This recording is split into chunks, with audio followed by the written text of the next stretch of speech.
একজন আইনজীবী হিসেবে আমি মনে করি যে এগুলো ইতিহাসের পার্ট, কালচারের পার্ট, অভ্যুত্থানের পার্ট, রেভলিউশনের পার্ট।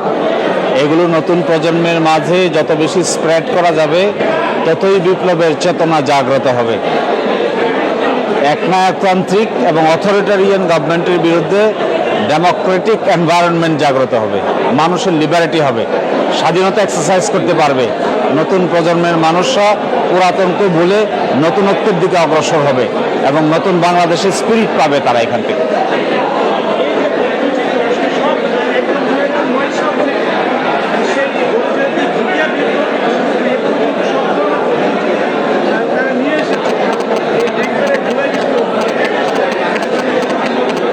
আমি তো মনে করি এটা খুব ক্রিয়েটিভ আয়োজন, খুব ইনোভেটিভ আয়োজন।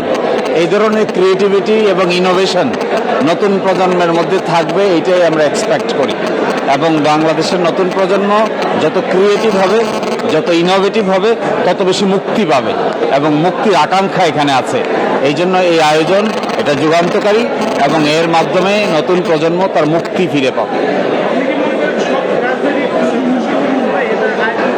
আমি মনে করি সব রাজনৈতিক ছাত্র সংগঠনগুলো ক্রিয়েটিভ অ্যাটমসফিয়ার করা প্রয়োজন, তাদের এমন উদ্যোগ নেওয়া প্রয়োজন যার মধ্যে বুদ্ধি, বিবেক এবং সৃষ্টিশীলতা আছে।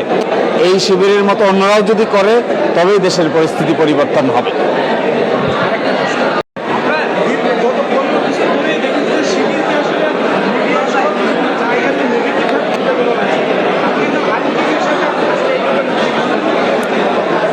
এই নেগেটিভ চিত্রটা কাজে লাগে নাই, ট্যাগিংও কাজে লাগে নাই।